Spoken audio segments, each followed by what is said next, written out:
뉴파 안녕하세요. 제로늄 방송 제로늄입니다.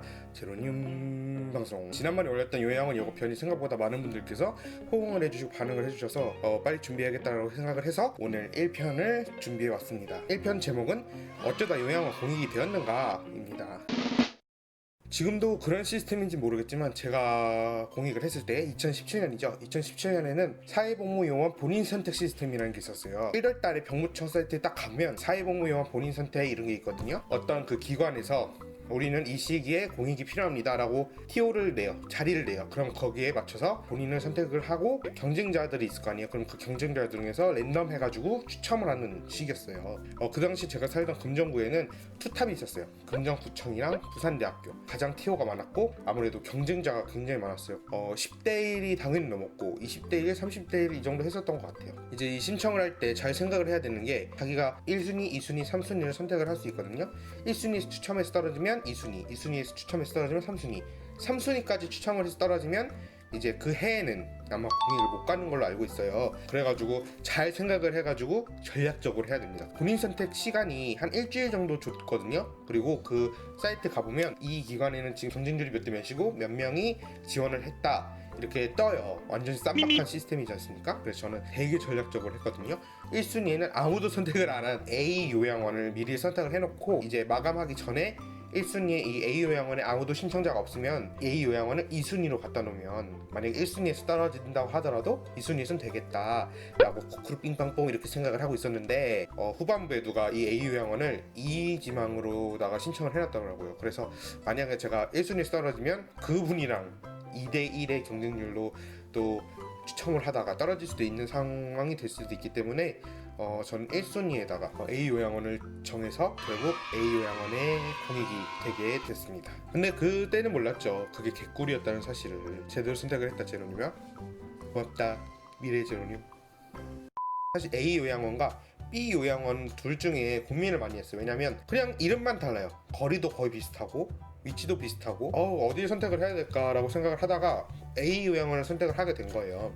근데 나중에 이제 중간에 공익끼리 모여서 교육을 받는 시간이 있었어요. 이게 저기 대전 근처 어디더라? 보령인가? 무슨 산 밑에 사회복무요원 그 센터가 있어요. 그럼 거기서 3박 4일인가 4박 5일인가 갇혀가지고 그 교육을 받는 그런 시간이 있었답니다. 사이코 드라마 시간이 있었어요. 그 공익기 그 기관에 뭐 누구랑 뭐 어떤 직원이나 어떤 담당자한테 화가 났다 그러면 막 욕을 하거나 아니면 막 이제 하고 싶었던 얘기를 할 수 있는 시간인 거죠. 근데 어떤 공익이 와가지고 자기 요양원 국장이 아주 자기를 진짜 너무 쫀다는 거예요. 답답하고 말도 안 통하고 해가지고 막 진짜 씨발 이러면서 막 욕을 하는 거예요. 너가 막 개새끼야 막 이러면서 우리 요양원은 너무 개꿀이었구나. 저분 너무 힘들겠다 생각을 하고 있었는데 나중에 그분이랑 저랑 좀 얘기를 하면서 친해지게 됐어요. 알고 보니까 그분이 B 요양원을 다니고 계시더라고요. A 요양원과 B 요양원 중에 고민을 했던 거예요. 근데 저는 A 요양원에 가게 됐고 그분은 B 요양원에 가게 됐고 그래서 조금 우픈 일이 있었다. 훈련 4주 동안 받고 이제 출근하면 돼. 요양원에 딱 도착을 했어요. 요양원에 딱 도착을 해서 여기가 내가 이제 앞으로 2년 동안 다닐 요양원이구나 생각을 하고 딱 들어가려고 했는데 그 입구에 어떤 아저씨가 있는 거예요. 그래가지고 그 아저씨가 저한테 이번에 새로운 공익인겨 하는 거예요. 그러니까 부산 사투리는 아니야. 처음 들어보는 사투리 쓰면서 공익인겨 이러는 거예요. 저한테 가식적인 웃음을 지으면서 네 맞습니다 이러고 인사를 하고 들어갔죠. 들어가서 이제 요양원의 원장 다음 직관이 국장이거든요. 국장님께서 공익들을 담당하는 담당자라고 하셔가지고 그 국장님을 이제 테이블에 앉아서 기다리고 있었어요. 우리 국장님은 어떤 분이실까? 좋은 분이셨으면 좋겠다라고 생각을 했는데 아까 그 시설 관리하신다고 생각했던 그 아저씨가 앞에 와서 앉으시더라고요. 알고 보니까 국장님이셨어요. 이래서 사람은 겉모습으로 판단을 하면 안 된다는 게 이런저런 얘기를 하고 이제 국장님께서 저를 사무 업무에 배당을 해주셨어요. 저희 요양원 같은 경우는 규모가 꽤 큰 편이었더라고요. 그래가지고 공익들이 제일 적을 땐 4명, 제일 많을 땐 6명까지 있는데 공익 파트가 3파트로 나눠졌어요. 사무 업무, 주방 업무, 세탁 업무. 주방 업무 같은 경우는 주방일 도와주는 거고 세탁 업무 같은 경우는 세탁일 도와주는 거예요. 근데 사무 업무는 뭐냐? 자빌 업무라고 합니다. 모든 일들을 다 하면 돼요. 제가 생각나는 것들 한번 써봤는데 한번 들어보세요. 문서 서류 정리, 어르신 병원 통원 도우미, 어르신 입원 퇴원 도우미, 요양원 식물 관리, 요양원 청소, 요양원 침대 이동, 공구리, 벌목, 우체국 우편 보내기, 어르신과 보호자분 통화 연결. 뭐 이 정도?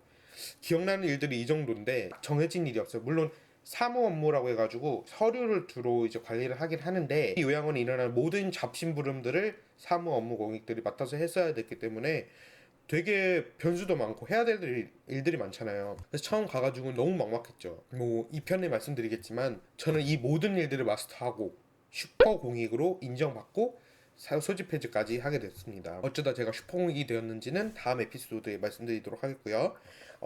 오늘은 여기까지 얘기해 드리도록 하겠습니다. 또 많이 얘기하면 2편이 3편이 재미가 없을 수도 있으니까 오늘 여기까지 얘기해 드리도록 하겠고요. 계속 요양원에 대한 질문들을 제가 받고 있어요. 나중에 가장 마지막 에피소드에 요양원 Q&A 해가지고 질문들을 제가 대답해 드리는 시간을 가지도록 하겠습니다. 그럼 모두들